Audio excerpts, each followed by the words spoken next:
So this is the first in a series of workshop put on by the Stanford Humanities Lab. My name is Henrik, and we may have communicated over email. This is Henry Lowood and Galen Davis, who are my co-conspirators in this thing.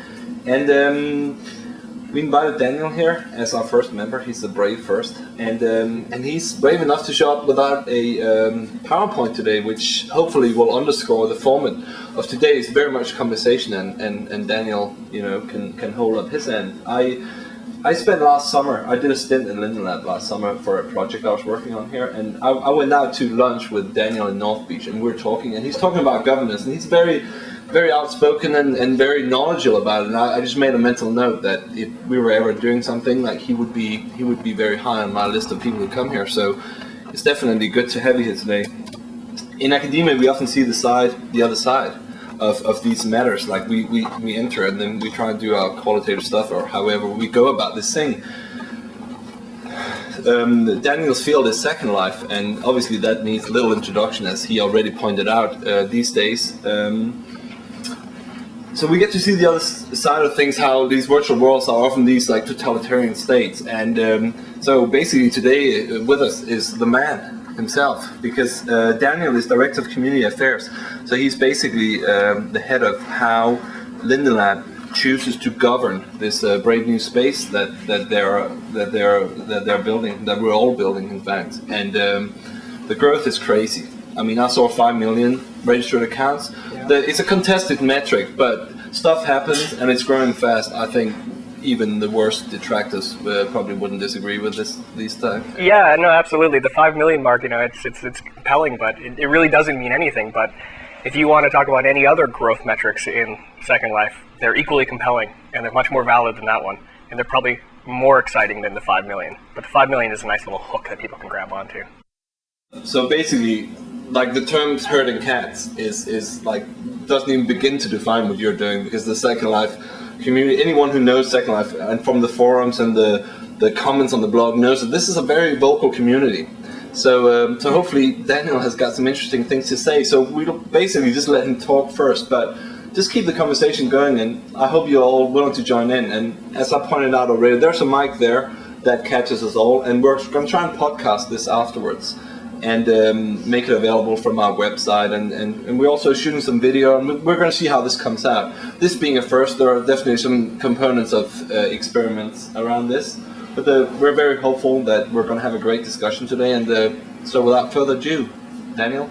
Absolutely, like Henrik said, I didn't bring any PowerPoint slides today. I actually sat down this morning and I started making a few, and I got so incredibly bored by the entire process that I decided not to. And I'm glad that this room is like this, so that can be a conversation. I think there's enough people here that you can bring the topics to me rather than me trying to spot them off to you. I'll tell you a little background about myself. I've been with Linden Lab for 4 years, which actually makes me, I think, employee number 15 or so.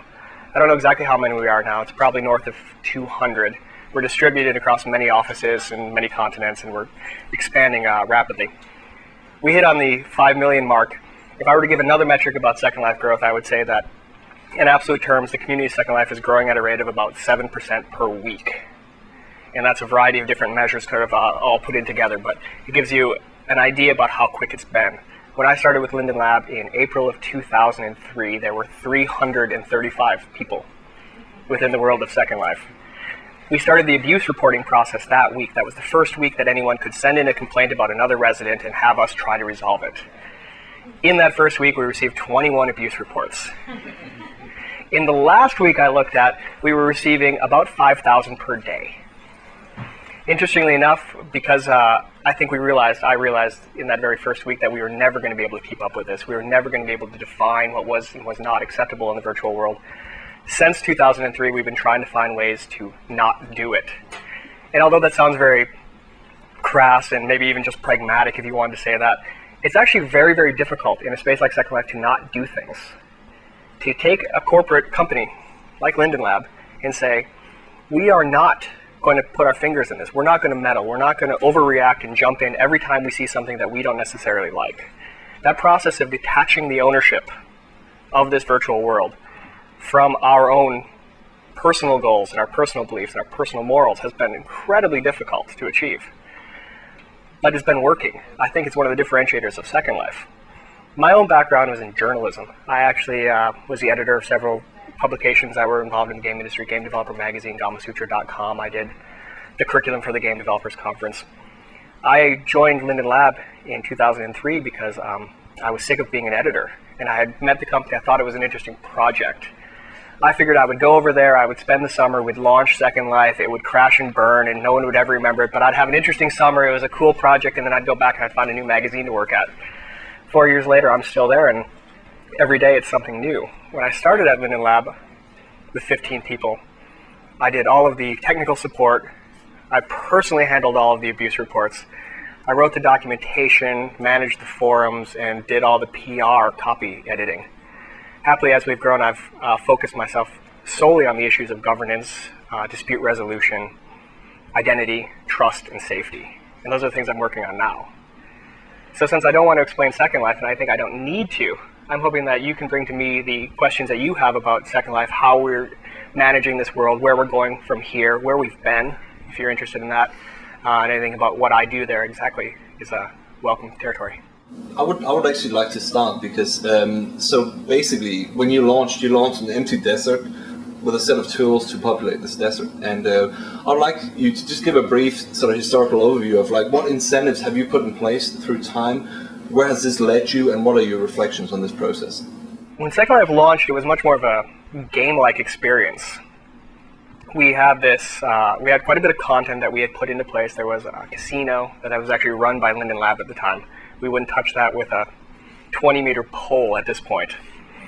We had a disco that was in there. There was like a shop, and there were various different things like this.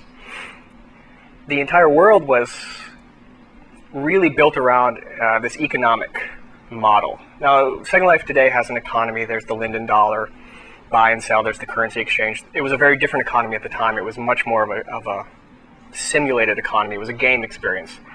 There were taxes involved. Land didn't sell for real-world dollars. Linden dollars were accumulated. Every object you placed in the world had a tax on it once per week. I think it was 10 Linden dollars per object. It cost more if it was physical. It cost more if it was scripted, lighted, or if it was high in the atmosphere. The idea was to make people use the prim resources judiciously and not build way up in the air so people could fly. And there were all these different things, and it was really just kind of ponderous, and it was intensely gamed. And the only incentive to actually create content was to be the winner, to have the highest score, which was defined either by owning the most land or having the most Linden dollars or the most calling card friends in the sort of MySpace sort of metaphor that existed then.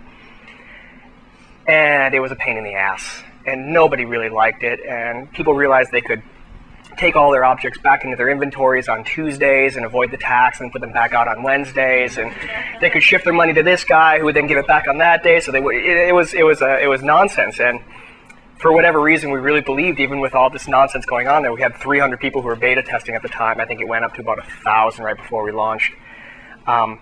We launched on June 23rd of 2003. And we had a flat subscription model, cost $14.95 a month. We decided it should cost more than EverQuest because it was a premium experience. And we had these 1,000 people who were using it for free up to that point. And when we launched and we made a commercial, we said, you all get to pay us now for this. And yeah, nobody did. Nobody did. And all of the charts we had that had this big hockey stick of growth, once we're live and we're charging, everybody's going to want to come in here. Well, we weren't doing any advertising. We had made it free for the entire summer preceding that. Why we thought there were millions of people who were going to jump in and pay us $15 for what they could have had for free the day before, I have no idea. So that's where we went, and our growth was stagnant, and nothing was happening, and we were coming up with more and more ways to try to make this economy work. And at the time, our community standards, our governing document, our rules of Second Life were about 4 pages long, and they were a mix of sort of advice and rules and best practices and nebulous statements of intent. They got very, very specific because every time we saw a problem, every time we saw a way someone was gaming our system, would put in a little line about it. Well, now you can't do this either because whatever. Completely unenforceable. So we were staggering along with this way, trying to figure out what was going on, assuming that sooner or later this word of mouth was going to get around and people were going to want to come in and they're going to want to do this experience. At the same time, we were looking for more funding because we were running out of money. Around this time, There.com had their first sort of stumble and collapse, and they laid off a bunch of people. The capital markets got scared of the whole virtual world thing, which they had never loved in the first place, and they all went away, and there was no more money, so Linden Lab did our first round of layoffs. This is October of 2003.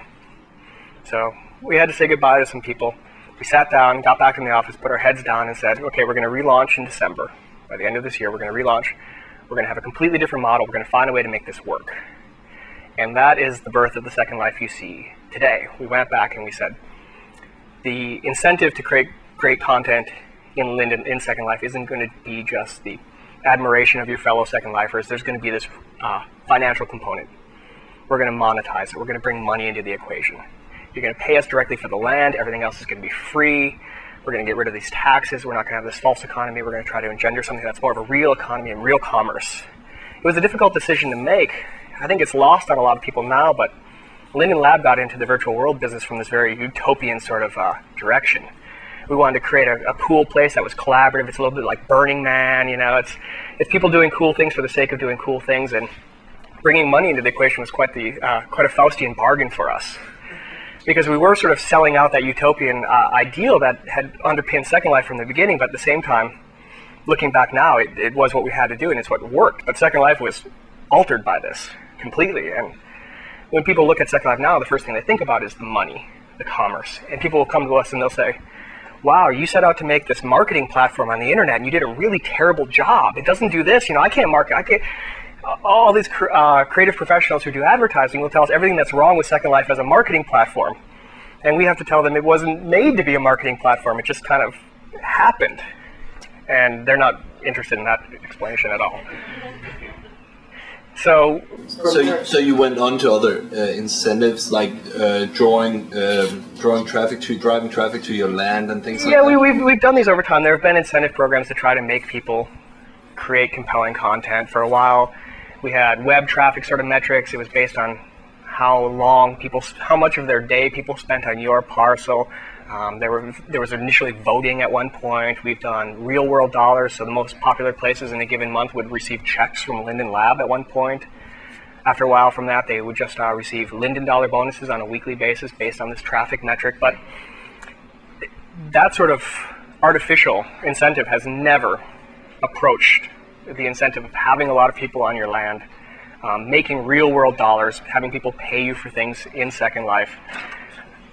So they've gone by the wayside as we've grown. And I think probably we never really needed them at all. They were a way for us to believe that we were still somewhat affecting the growth of Second Life or incenting content that we wanted to see created. But in reality, I think as soon as we put the real world dollars in there, which is as good of a vote, if someone wants to spend their real world dollars with you, they're telling you that what you've done is something they like. It's better than anything we could have ever done. And once we opened that door of real world dollars, it was out of our hands. It was out of our hands. So that's basically you withdrawn, in a sense, from being a very sort of active, like, I mean, the ties to politics are pretty sort of, should the states be very interventionist, or should we pull back and be more, you become essentially more like a federal system that... Well, we're trying to. The biggest incentive people have now to have people on their parcel, the best way you can draw traffic, the best way you can advertise your business is the green dot. If you look at the map of Second Life, every time you have someone on your parcel, you've got a little green dot there, and people will go where there are other green dots. So there are various mechanisms to try to put green dots on your parcel so that the green dots will be attracted to it. It's moths to a flame. We can't replicate that. Linden Lab could try to highlight content that we like. For a while, there were Linden picks. You could click this tab and you could see what somebody from Linden Lab thought was cool in the world, which would invariably not be casinos and brothels and strip clubs.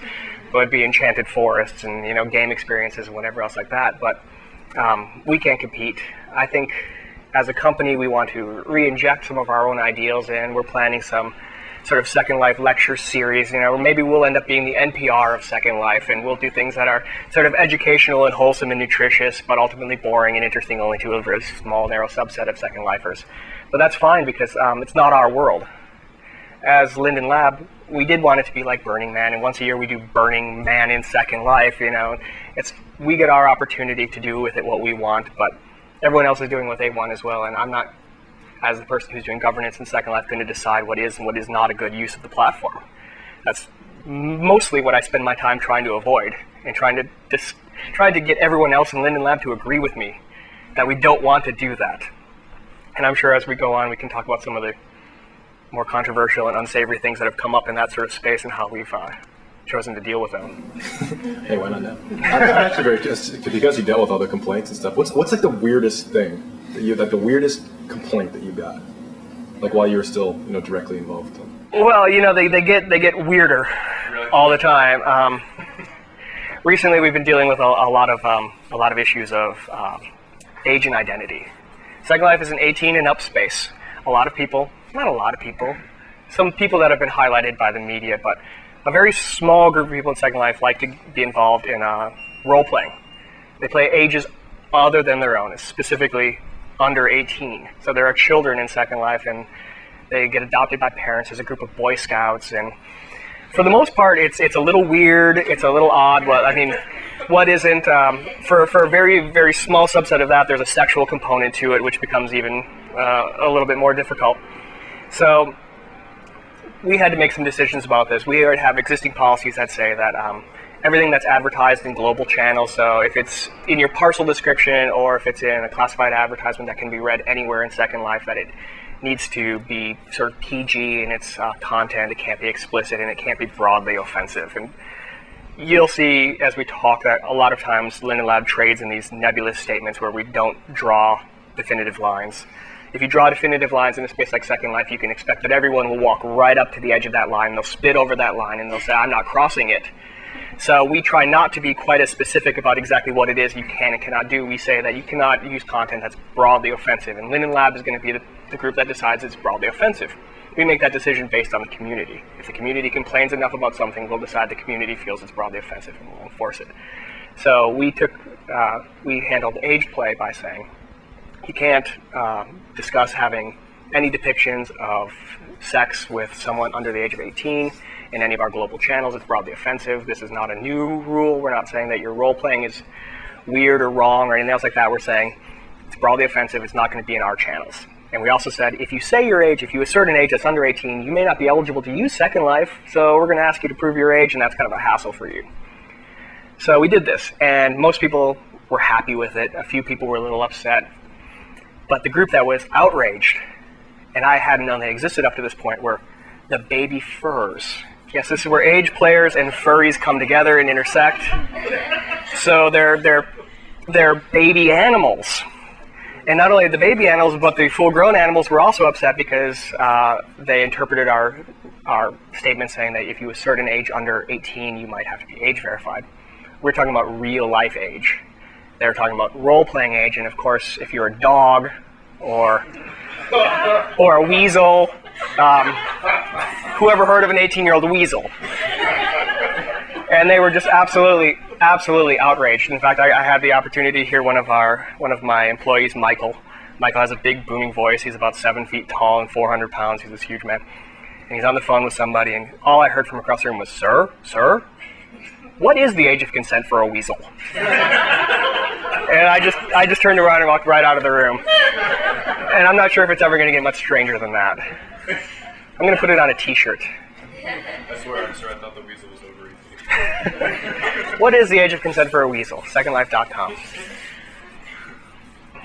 For the most part, though, the complaints that we get they're really, really humdrum. It's the same things people complain about in real life. My neighbor's fence is ugly, he's blocking my view of the ocean.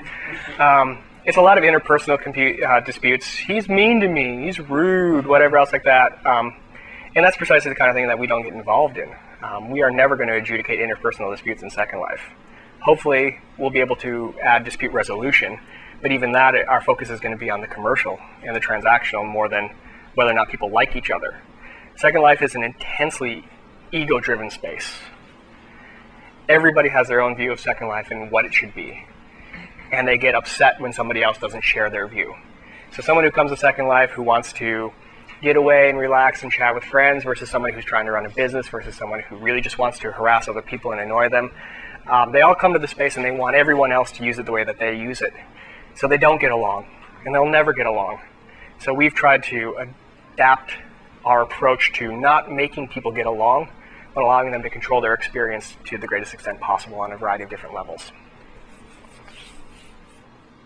I was really interested in this tension in what you described, and I'm sure you're aware of it, between what you refer to as governance in some contexts and community standards in another, because one suggests a role for the administrators of Second Life in controlling and regulating and arbitrating, and the other term, community standards, suggests devolving it back to the people who are playing or participating in members. So I'm interested in hearing a little bit more about those moments where you do see a role as arbitrators, or when that role has become necessary even if you don't want it, because that's a very interesting tension to me. It seems like something that you're dealing with all the time, even if you've made it a decision as a company to largely let the community self-regulate to the extent that that's possible. Absolutely, I think you're right that governance is not a great word for what we do. I think it's sort of a catch-all. It's a nice little shorthand. One of the first things I did at Linden Lab was to take that 4-page document of community standards, and I threw it out, and I replaced it with what we have now, which is the Big Six. 6 rules. They're a sentence long. People can communicate them to one another. That was the first step towards getting the community to self-regulate. If you go into Second Life now and you violate one of those community standards, someone will tell you about it. They will quote you the community standard, and they will explain to you why it's important, which means that Linden Lab doesn't have to do that. And it took a while to get to that place. And I think now, probably in the near future, we're going to refine that rule set even further. I think we can probably get down to 3 rules in Second Life. So when I talk about governance, I talk about the process of creating the mechanisms by which Second Life will govern itself. The one thing I can definitely say about the future of Second Life is that there will never be a Second Life parliament with representatives sent from all over the grid and duly elected and meeting once a year to decide the future of the virtual world. I don't see that ever happening. If it does happen, I think it's fantastic. I am not going to build it. I'm not going to run the election. I'm not going to invite the people to do it. But if someone can be that founding father of the virtual community and rally the people to the cause and fly the banners, more power to them. And when people come to me and say they want the Second Life Parliament, that's what I tell them to do. Draw people to your cause, make it happen. Linden Lab isn't going to do it. We are going to give you a level of control, local control. This is our mantra, almost all the time. Rules? You said you could distill it. I think it's going to be 3 rules, and they're going to go down to things, aspects that make Second Life unusable, unenjoyable, or unwelcoming or threatening to other people. Those are the aspects where, as a federal Linden Lab, where we should be involved. We need to make the grid operate. We need to keep it operating. We need to make sure that people doing denial of service attacks aren't going to bring down your service. We're going to make sure that if you're running a business, that people have access to it. We're going to make sure that you can do what you want to do in Second Life. And when I say we're going to make sure of that, I don't mean that we're going to stand over your shoulder or have a beat cop walking the street. I mean that we are either going to put in safeguards on the software. We're going to give you tools to control your access to your land or your experience. And yes, when we have to, we are going to take people out of the system. We do that less and less. I think we're moving in a direction that we're going to do even less of that. As Second Life becomes more of an open system and an open platform, we can't expect to be able to make those decisions and enforce them effectively. In fact, anyone who's been involved with online games knows that you can't really do it now. You can't actually keep anyone out of the system if they want to be in there. So you have to try to deal with them within the system and marginalize that sort of behavior. The best way to marginalize those behaviors is to give people the control to ignore them or not be affected by them. So we'll get rid of things like disclosure, which still exists in our community standards.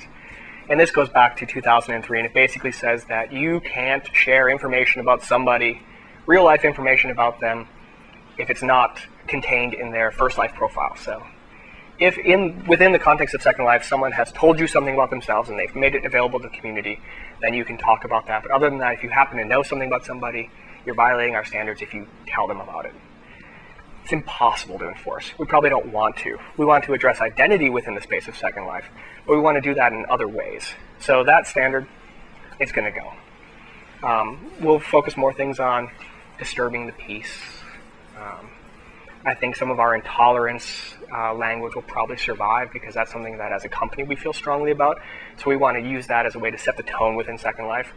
We've been very successful over the years in setting that tone and moving it forward. That the community has changed, it's grown, but there is something that's definitely Second Life about it still that hasn't changed over 4 years, even as it's grown.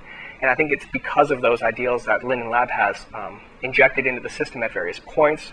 We've been able to create that core of a culture that's been growing with Second Life, and I want to keep doing that. So while I don't think that we necessarily can enforce intolerance against all groups in Second Life very effectively, we can leave that statement there and make sure that people understand that that's something that is a defining goal.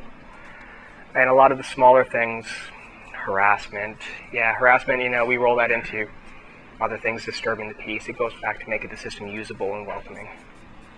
I hope to. I mean, if I could get it down to one rule, I think that'd be fantastic. I don't think I'm ready for that yet, though. Six was a pretty big step, and oddly enough, I totally borrowed the concept. Okay, I stole the concept from the wall of the dorm I lived in when I was a freshman. And they had the big five, the 5 things that would get you thrown out of the dorms, and I thought it was fantastic. And there was this softness about the rules too that I think has also informed Second Life, because one of the big 5 in the dorm was that the sale, possession, or use of dangerous narcotics, or the sale of marijuana. So the university was implicitly saying that the possession and use of marijuana wasn't a big enough thing to get you thrown out of the dorms. Smoking cigarettes, though, oddly was. So that was kind of a conundrum, but I like that nebulous kind of aspect of our rules as well. If you've read them, you'll see that there are very specific things within them. With harassment, there's a key idea of targeting. You can be an asshole in Second Life. You can just cause mayhem if you really want to, but as soon as you target it at somebody, you really specifically target a person or a group, then you've crossed our line, and we've drawn that line. It doesn't say exactly what you can or cannot do, but there's a concept there that's important to us, and that's where we've drawn it. So there's this idea that's been floating about how to have more local control over what you're seeing. There's a sort of if you don't like what somebody's doing, you don't like what they built, then you somehow just ban them from what you see, but not what other people see. So you just wouldn't see that build. I love this concept. So I mean, the other side is that there's this idea that the world should be this consistent thing that everybody sees the same thing. So we have a tension around that. I love this idea. We call it symmetrical no draw, which means if I mute you, if I don't like you in Second Life, I would click on you and you would just disappear, and I would disappear from your view as well. We would just not see each other anymore. And you can imagine a griefer coming into a system like Second Life, and he's putting on his Hitler avatar and whatever else like that they like to do, and all of a sudden all of the people in the world just one by one start disappearing. I mean, there could be a gameplay element there where you just try to go around, you try to clear out the whole world and see if you could make everything disappear. It seems like a really powerful way to address the problem, because a joker without an audience kind of loses interest after a while. It go away. And I love the idea. And there are problems with it, physics colliding, different things like this. But fundamentally, the programmers of Second Life, they just hate this idea.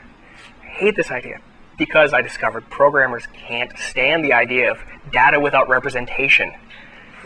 So the fact that this data would be there in Second Life and not represented, it just blows their minds. And they won't even consider it. But it's in our design specs. We do want to get some aspects of that. We've been adding functionality to this mute idea over the years, and it's getting to the point now where objects won't draw particle systems, and we're going to make it a default behavior now. If you don't like somebody and you abuse report them, it's just going to automatically mute them, put them on all your ban lists, and just kind of deal with the problem.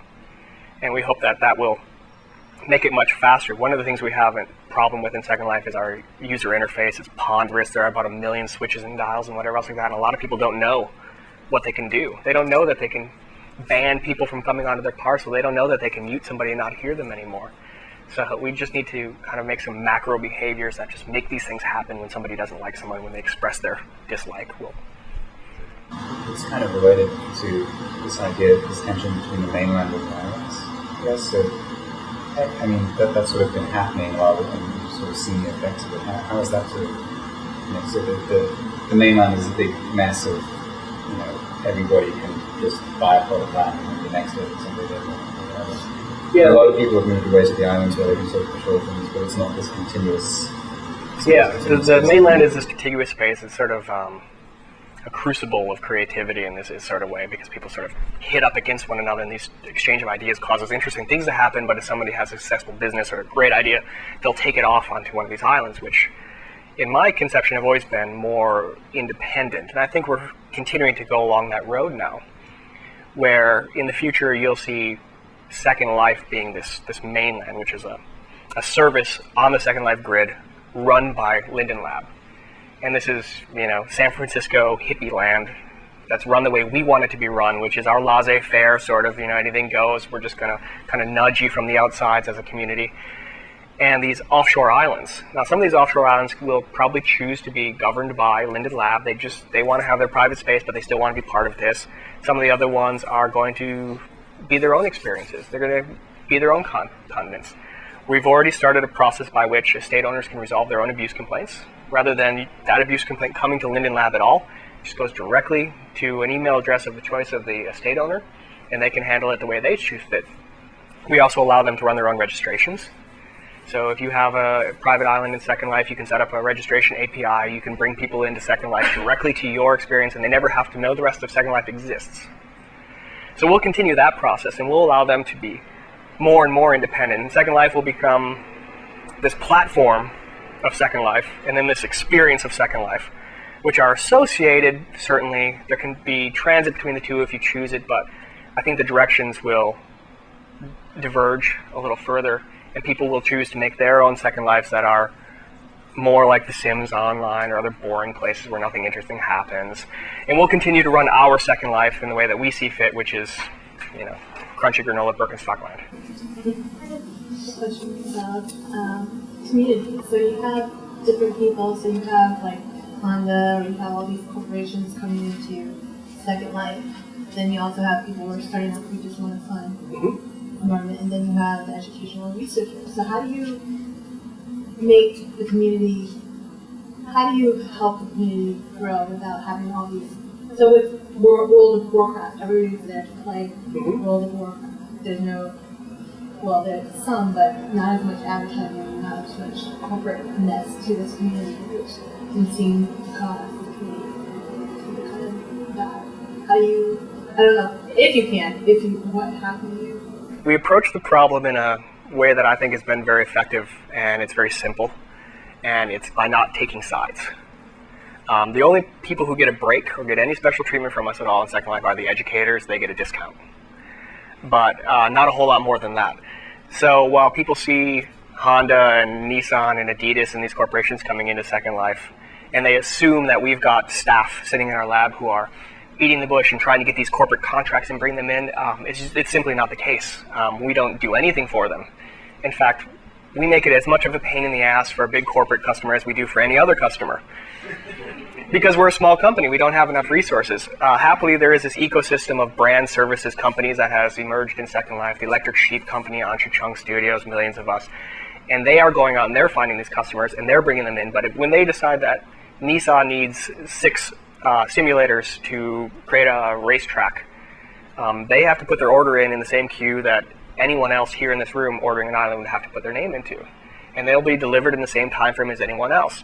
We don't have any employees who are dedicated at all to servicing these corporate customers, and we never have. This is the way that we've leveled the playing field in some ways for the local homegrown businesses in Second Life. In fact, I think the people coming out of Second Life still have an inherent advantage because they understand the community and the mechanisms and the structures better than some of these advertisers do.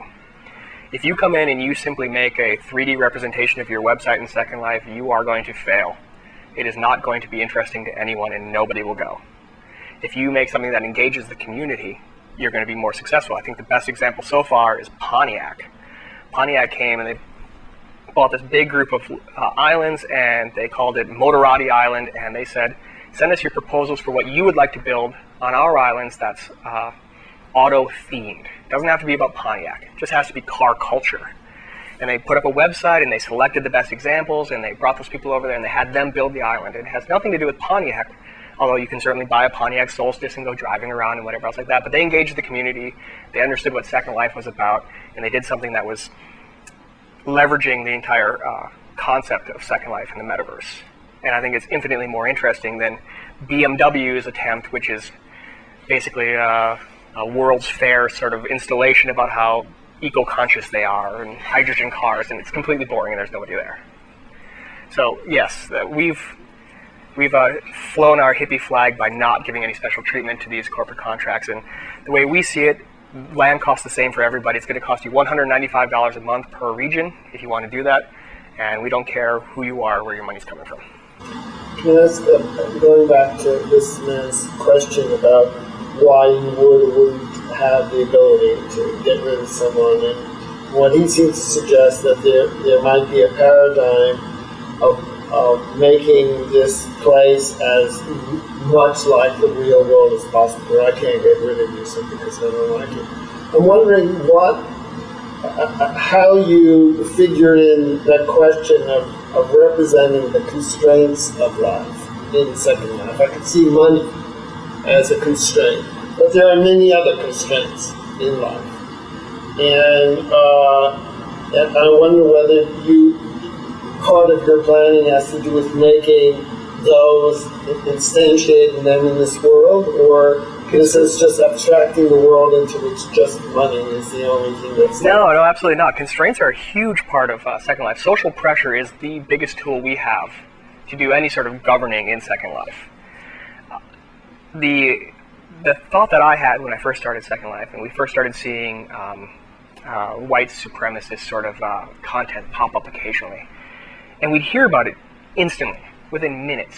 And it occurred to me that while Second Life has a lot in common with the internet, or the web in particular, that everybody's parcel sort of like their website, and they kind of want to do with it whatever they want, and we want to silo these things a little bit so they're kind of self-contained and they don't bother each other. But unlike the internet, you have neighbors. If I have a white hate site on the internet, the guy whose website sits next to me in the server doesn't know it's there, doesn't have to know it's there. It's completely broadcast, it's a little billboard. In Second Life, there's always somebody who's looking at what you're doing. They look at what you built, they've seen it.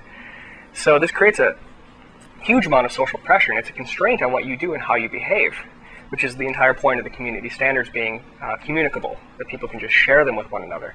So we want to leverage that constraint on behavior as much as possible. We want you to behave in Second Life because other people want you to behave in Second Life.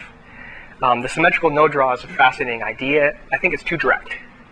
I think that as a constraint is just too one-to-one.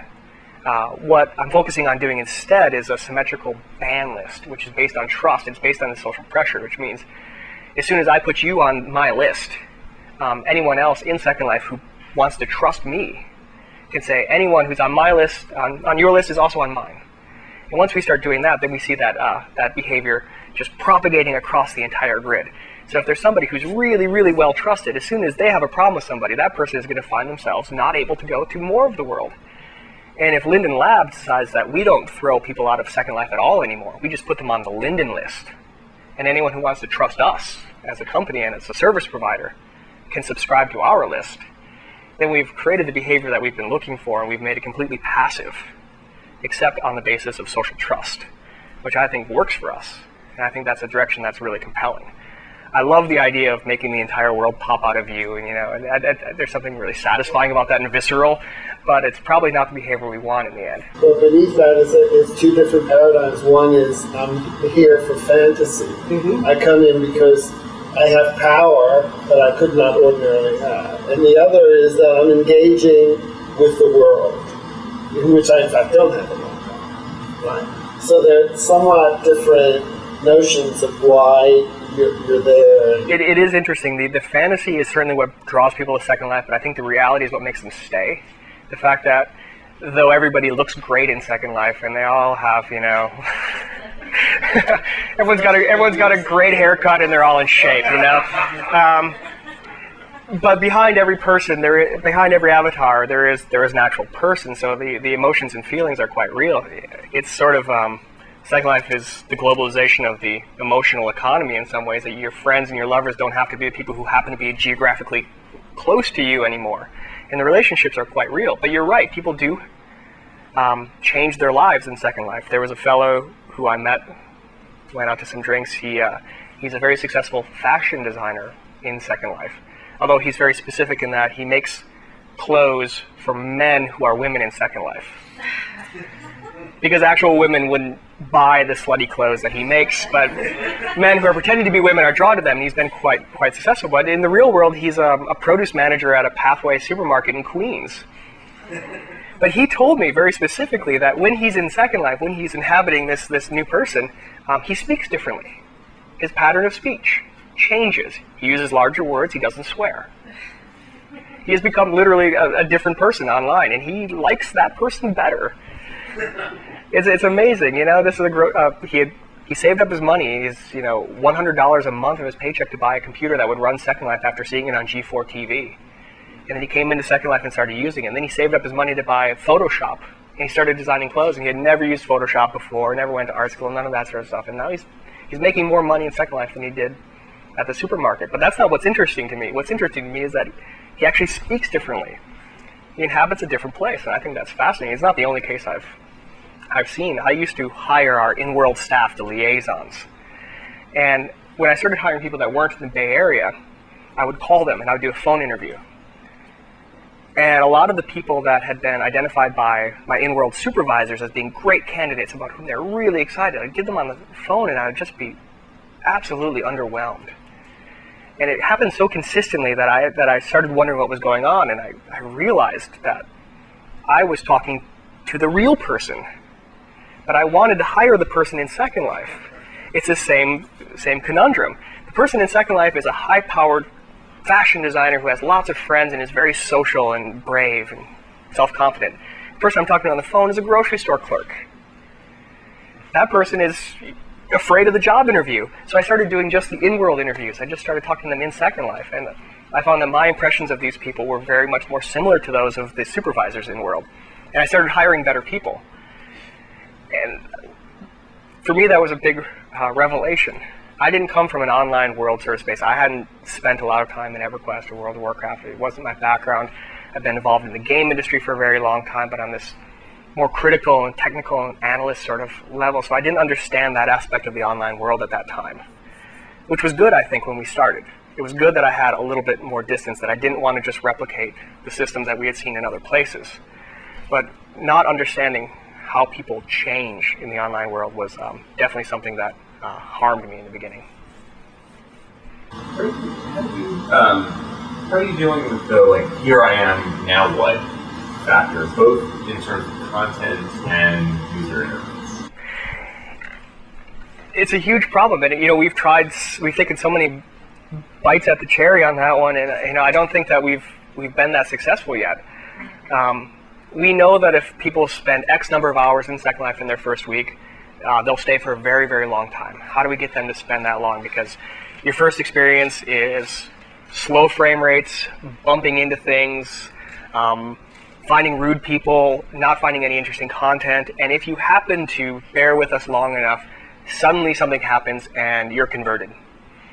It's entirely possible that the people who are converted and stay would stay no matter what, and that nothing we do will change that. Now, we've done a new Orientation Island experience. It makes people stay a little bit more, makes them spend a little bit more money, and they buy land sooner. But it's not a huge change. I think that defining moment is when you meet an interesting person. What I would love to do is just create a marketplace of registration. Right now, you come to Second Life, it says, Second Life is everything you want, and it's all here, and you can do whatever you want, and it's great for everybody. It's the world's most greatest toy ever. Come in. And that's not hugely effective, because all of a sudden you saw something cool on the website. You don't know where to find that. But if you could go to a website that was, say, furryvampire.com, because you're a furry vampire, and you would log in directly into furry vampire land, you'd have a furry vampire avatar, you would be there right away, and it would be great. And then a little bit later you could say, you know what? You also get the rest of Second Life. Why don't you go explore? I think inevitably that's where we're going to go. If we try to have a centralized experience that prepares you for Second Life, we're going to fail. Because we're not going to give you what you want. Because we don't know who you are. And we can't even begin to guess what it is that you want. Because there are too many things. Second Life is a collection of niche verticals that every day I find another one that I didn't know existed. I mean, who here had ever heard of the Gorians? The books of Gore? Yeah, you know, they have, like, I think 30 regions now, this continent, all based around this, is huge. I had no idea it existed before I started at Second Life. And there are hundreds of those now. Eventually there'll be thousands and then millions. So the key to me is getting people in contact with people they want to spend time with. And they're going to grow and change and experience other things over time. We've seen Something Awful, this notorious griefer group who absolutely hate furries. Several of the Something Awful people have become furries. Second Life won. We beat them, a couple of them anyway. And I think that's, it's a hugely powerful statement when somebody joins their nemesis and becomes part of that community, because they can. Every group we've seen come into Second Life, whenever we see a wave of people from a certain article hit or a media or TV, whatever else like that, we'll see a wave of people and they'll come in and a lot of them will filter up, but that there's some core audience that will stay and they'll become dedicated and hardcore over time into Second Life. And it's been from every aspect of the internet, every level of education, every level of exposure to online media, people who are hardcore gamers, people who have never played a game before. There's no single formula I can put together that says this is somebody who wants to use Second Life and this is somebody who won't stay, because there's nothing that draws these. There are no comparisons between these people. Demographically, they're completely disparate. So the only thing I can come up with is that we have to hook you up with somebody that you like talking to, a real person, not interesting content, not an interesting place, but an interesting person. And the faster we can get you in contact together, the more likely you are to stay. I remember I joined a long time. There was a greeter program that we stole from there.com. Yeah, we didn't do it as well as they did it, but people lost interest for a while. I think anytime you base something on volunteer sort of efforts, it's just going to eventually sort of wither away. There's no real way to keep volunteers interested in the long term. And although it seems very Second Life at one point to have things be run by volunteers and not be run by Linden Lab, that's actually not what our experience has shown us. That we want people to do things because there's a motivation for them that's not just about being a volunteer, but it's something they want to do, or they're going to monetize it, or whatever else it is. But if it can be completely generated by the users from start to finish, it'll be successful. If we build it, less so. Do you think people come to Second Life and find out that they have it in a furry that they never knew about? Having been to the convention, I really think the furry thing isn't about the fur for most people. I think it's just about belonging. I think it's a really easy way to sort of... I've got this theory, this social hierarchy of conferences. And I believe that the longer a conference has been around, the harder it is to get yourself into the top tier upper echelon. If you were to start going to Star Trek conventions today, you could never be the coolest guy at the Star Trek convention, because he's been going for 20 years. But if you can find yourself a new community that's just getting started, like the furries, and start going to the conventions now, you could probably be a rock star of that community pretty easily. In fact, the fellow I went to have the meeting with, he had started at spelunking conventions and gone through Dungeons and Dragons and Star Trek, and eventually found his way in the furry community, and he was in fact a very big wheel in the furry community. But I never saw him wear fur. So he's a serial fetishist? Spelunking, is that a fetish? I suppose it could be. But that's an interesting question, because it suggests that Second Life has a particular appeal to a particular set or sets of people who don't, whose habits... You can go ahead and say it. You can say shut-ins. I used to think we should go and give away our discs at the the unemployment office. No. It is people who have a set of social needs that, for one reason or another, they can't fulfill or engage in First Life, so to speak. And it's not that they're bereft of social skills or don't have a life.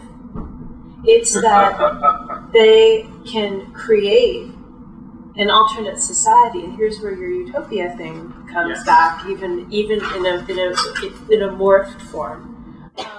that this is an opportunity for them to create their own notion of a utopian society that is completely unavailable to them otherwise. And laugh as we may, furries are one of those groups.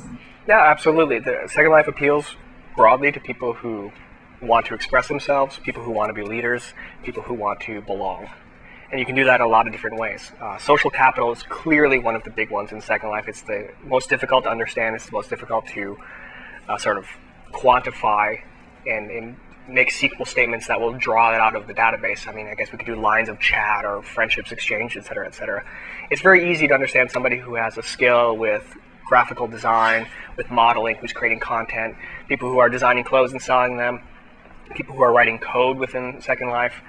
Those people are easy to understand. The people who are there whose skill set is the social are much harder to identify. They're much more important because they form communities around them. They actually enable the different creative aspects to come together, because you can't make something in Second Life if you only know how to use Photoshop. You can't make something in Second Life if you just know how to model. You have to know how to program as well.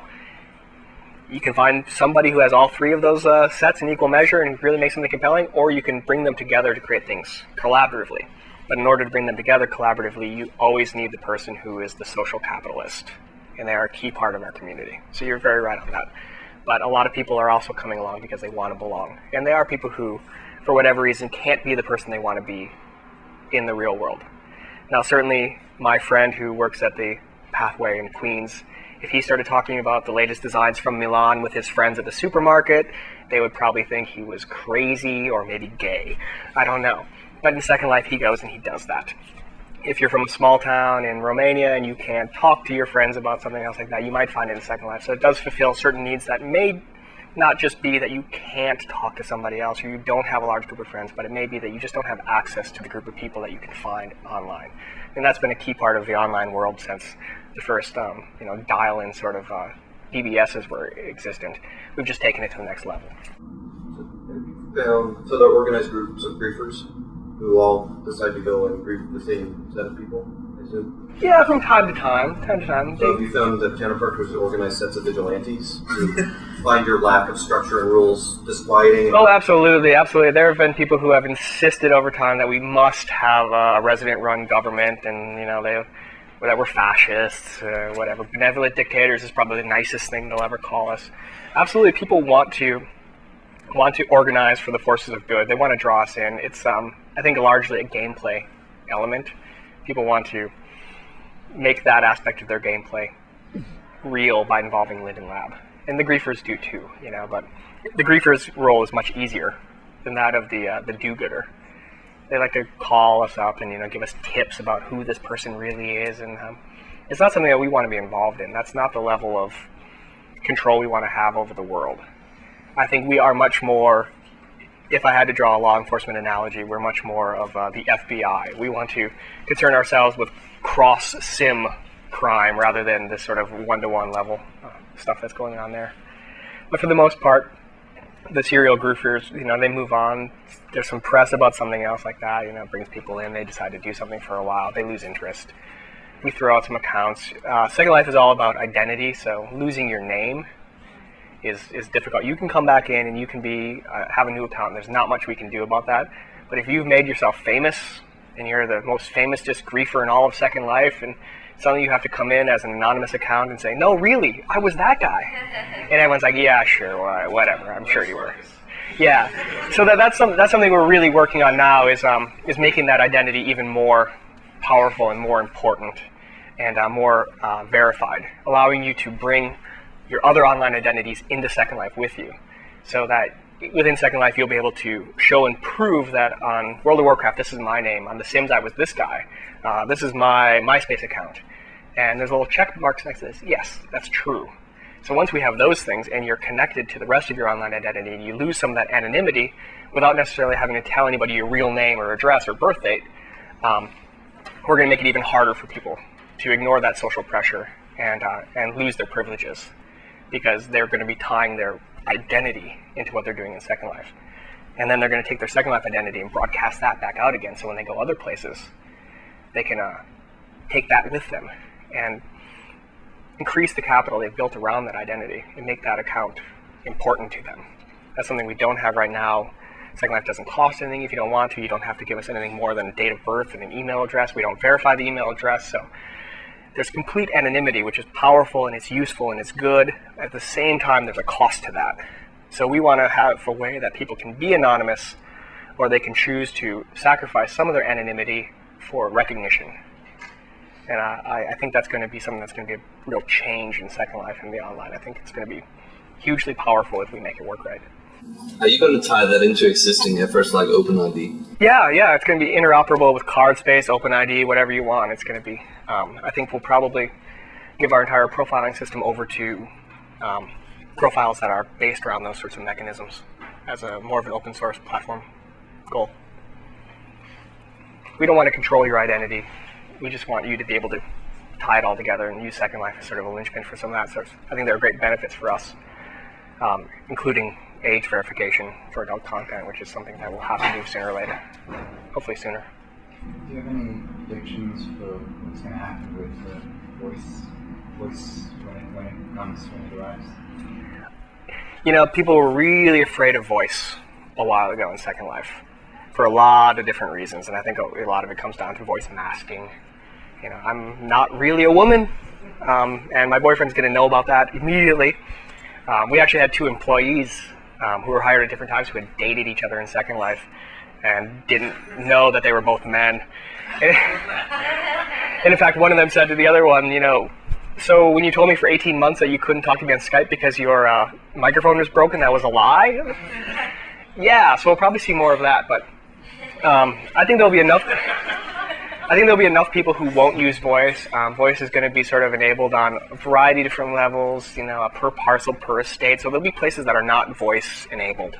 There'll be places in Second Life where somebody will say, you know, I want to go to this club over there because I really like the music they play. Oh, they don't have voice there? Oh, I didn't even know. I just like their music. But I think people are ready for it now because Skype and sort of voice chat and, you know, Xbox, it's become so ubiquitous that the technology is there now. Voice in Second Life is actually really cool. I think it goes to open beta really soon. It's completely spatialized, so it actually is more immersive than you expect. It's not like having a Skype conversation with somebody. You hear voices, you can turn, you can look at them, and it's kind of cool. But I don't think it's going to hugely change Second Life. I think it's going to bring us a little bit more up to date. It's going to enable some more features, and it is so much nicer to just talk. It's so much easier. I think it's a social lubricant versus typing, which I'm a pretty good typist. I go fast, but sometimes it's a pain in the ass to wait for somebody. And as a former magazine editor, I have like no tolerance for lack of capitalization and punctuation. I get so frustrated and annoyed. In your chronology, you went through the beta test and the relaunch late in 2003. Two-part question. The first part is, can you sort of fill in when the decision about intellectual property came into that chronology, when that was, and also how the decision about intellectual property translates as a governance issue? I mean, are there, what kind of disputes maybe are coming up related to items that people feel it's important, where they feel it's important for them to assert their ownership of those items, and whether that comes to you or whether you leave that to the community to adjudicate? Okay. There's an interesting nuance in our approach to intellectual property, and if I were to spell it out in the sort of most basic terms, it's we don't give anyone ownership of anything they create in Second Life. We simply fail to take it. If you read our terms of service, we don't necessarily say that you own what you create. We say that we don't. Now, whether you own it or not is up to the various copyright regulations, et cetera, et cetera. There's a very functional reason for that. If you simply take a texture from a website and upload it, and then you're going to assert your DMCA rights because you uploaded it into Second Life, well, we can't tell you you own that. You might not. So we subscribe to the DMCA. We don't have a whole lot of choice. It's just the way things work right now. So we hand off most of that to the regulations of the Digital Millennium Copyright Act. If you say somebody is violating your copyright, you send us a DMCA notification. We'll do a takedown. The person who put it up in the world can file a counter notification, and then we'll re-enable that content until you adjudicate it in other channels.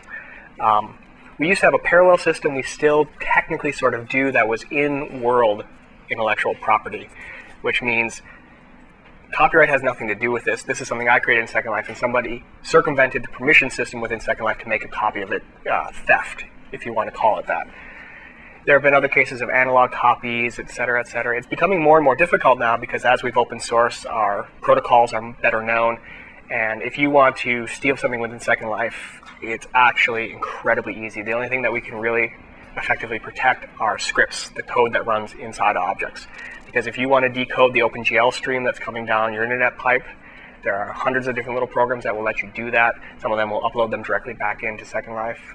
Some of you who follow Second Life may have seen the CopyBot scandal. Someone created a version of our client that logged in with an avatar. And any avatar that it saw, it would catch the stream, and it would upload the textures, it would upload the shape, and it would change the avatar, the CopyBot, into the avatar it was looking at. It was like a mirror. It was actually developed initially to be a mirror, to try on clothes before buying them for a fashion client, a real-life store. So you'd go and like, what would this look? I'm like my avatar before I buy it, and you'd look at this mannequin, and it would change into those clothes in your avatar shape and your texture, and it's kind of cool. But as soon as someone removed some of the protections from that, it just got to be about stealing textures and shapes. There's not a lot we can do about that. The DMCA is actually a pretty good route for us. Where it gets really complicated is trademark. Trademark isn't covered by the DMCA. As real-world brands come into Second Life, the sort of standard for trademark says in an online space, if you encounter an illegally used trademark, you have to remove it immediately as you see it. Of course, it becomes difficult to know if that trademark is being used by the trademark owner or not, if it's counterfeit goods or if it's real goods. You know, maybe in Chinatown I can pick up a Gucci purse and feel by the stitching that it's probably fake, but in Second Life they're pretty identical. So that's difficult. For the most part, we don't want to be involved in your intellectual property disputes because we don't have good enough knowledge. We're very imperfect in our knowledge about who created what and when. We can timestamp things, we can do this. And even if we knew who created it first, we don't necessarily that you own the intellectual property that underpins that object. So we want to step away from that space and allow you to do it through the DMCA. Well, the reason I brought in the chronology was one of the sort of floating around notions about the history of Second Life is that the decision about intellectual property was some of the fuel that propelled the growth, right? Absolutely. And so, in a way, I guess you might think from that it's to your advantage to some extent maybe make sure that system continues to function well, that people's intellectual property rights are respected. Yeah, and third-party sort of commercial intellectual property rights are respected as well. We get a lot of flack about that, people screening movies in Second Life, et cetera, et cetera. That decision to make the statement about intellectual property was key. It's a key differentiator, and it goes right along with the make real money sort of aspects of Second Life. Second Life isn't a game, but it speaks the language of games, and it always has. Online games, as a metaphor, is something that helps people understand how to interact with the world. People who have played a game, they can come into Second Life, they understand how to move, how to use the keyboard, the mouse, etc. It makes sense to them. The actual experience isn't really very much like a game at all. So people have always been confused about what Second Life is. It's the what do I do now thing. Isn't this a game? Where's the tutorial? What do I kill? How do I level? It doesn't exist. So when we started making statements about we're not taking your intellectual property rights, and our original terms of service, in fact, did, just like every other terms of service in the world, anything created within Second Life is property of Linden Lab. And we got rid of that. And now it says anything created in the world isn't property of Linden Lab. It might be yours. I don't know. That's up to you. But alongside with the make real world money, start a business, these two things changed the conversation. It cast it into a different space. Most of the people who come into Second Life will never create anything about which they will assert their rights. Most people who come into Second Life will never do anything that will make them a dime. But everybody likes the idea that they could. And it sort of makes them understand what they're going to do when they come into Second Life. Most of them are going to consume. They're going to consume things made by other people. But I think they like to have the idea in the back of their mind that they might have a great idea and start a business. I mean, we're sitting here, in Silicon Valley and Bay Area and .com Central, I'm sure everyone around this room is like, oh, man, I'd like to be a .com millionaire. There's got to be a great website I can come up with. Well, I'm brainstorming URLs on my drive home. it probably won't happen, but it's the aspect that entrepreneurial spirit and creative spirit in Second Life really do combine to drive it, I think. How do you discourage the kind of mob mentality, or does it not matter? Because even if there is an angry mob, they can't really do much except be on your land and then you can kick them out. Well, since the current technology of Second Life only allows 45 simultaneous users in a region, it's not too exciting of a mob. We've seen protests in 2003. Actually, in the very beginning, where there was a tax revolt about that silly system, and that was our first sort of mob.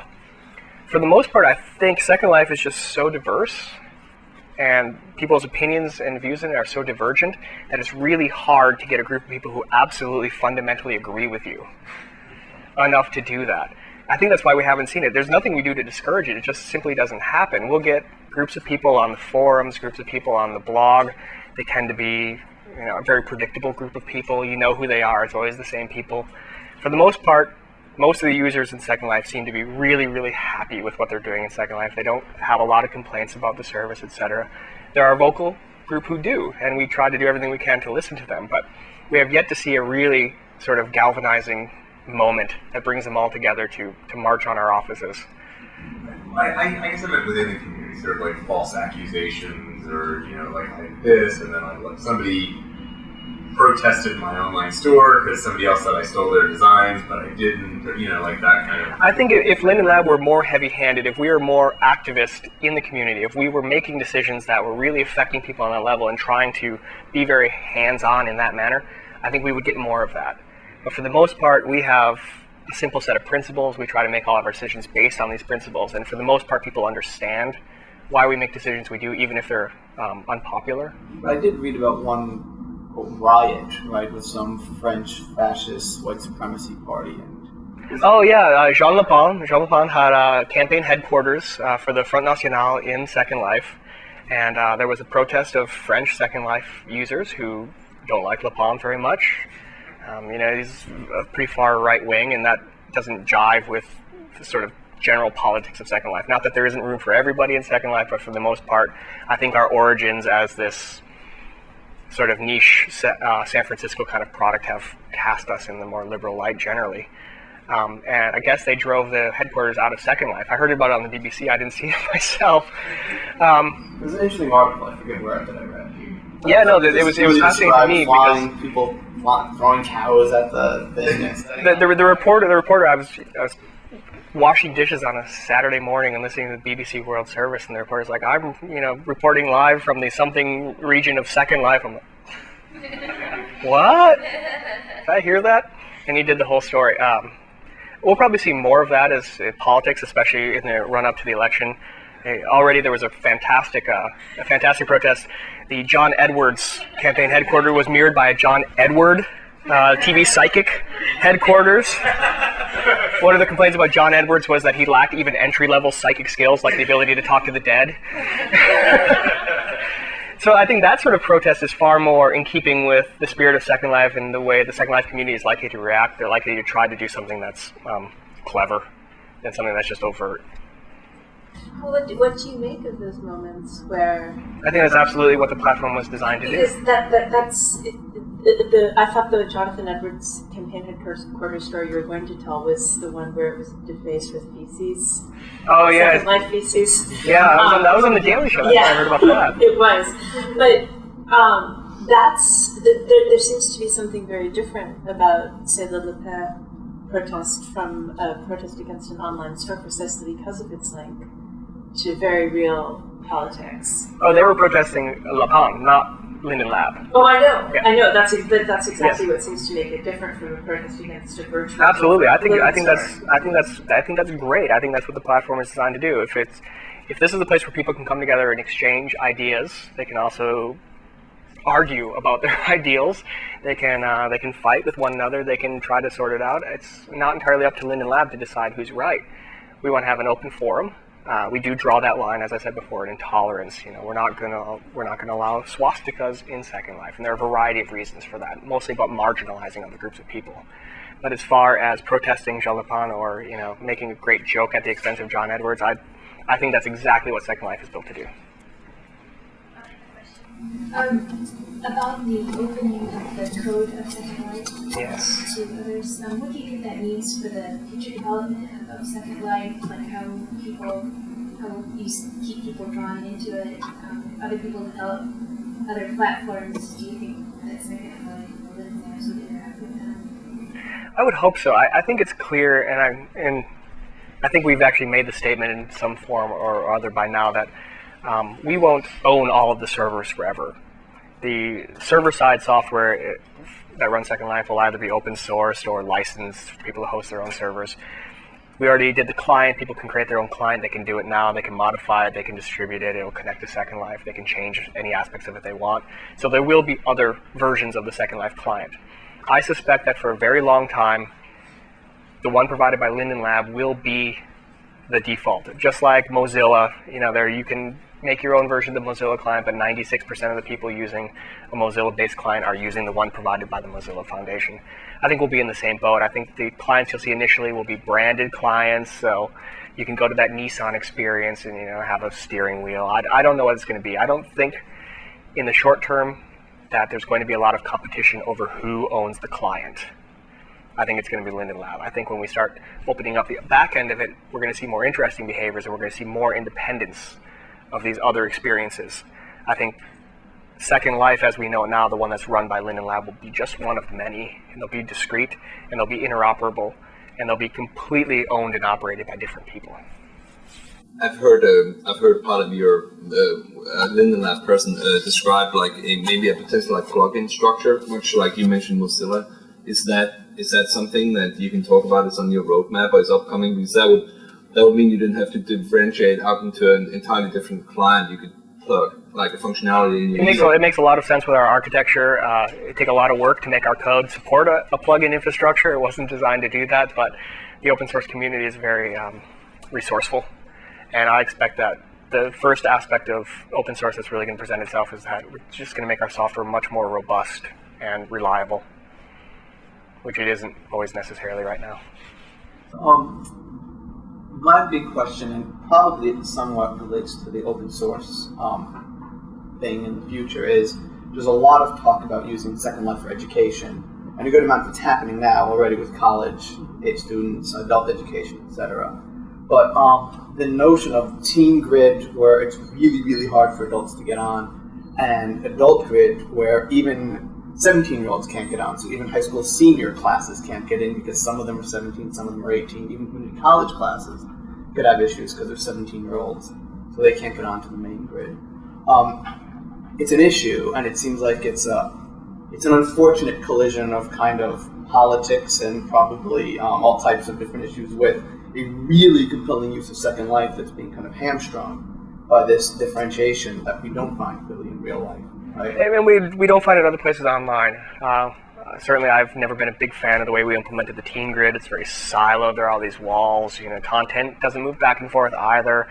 I certainly believe that we will pursue an all ages option. I think there are a lot of different ways in which that can work. I don't think we've really set on a direction, but I'm certain we're going to do it. The question is, do we do something that enables the sort of family and educational uses of all ages that you're talking about, or we do something that is more just broadly all ages, that takes the existing Second Life 18 and up, creates an all ages area in the middle, and then has a teen only area over on this side and kind of a middle ground between those two. I think it's very doable. I think we probably should. I think there are a lot of people that can't use Second Life now or don't want to for those reasons.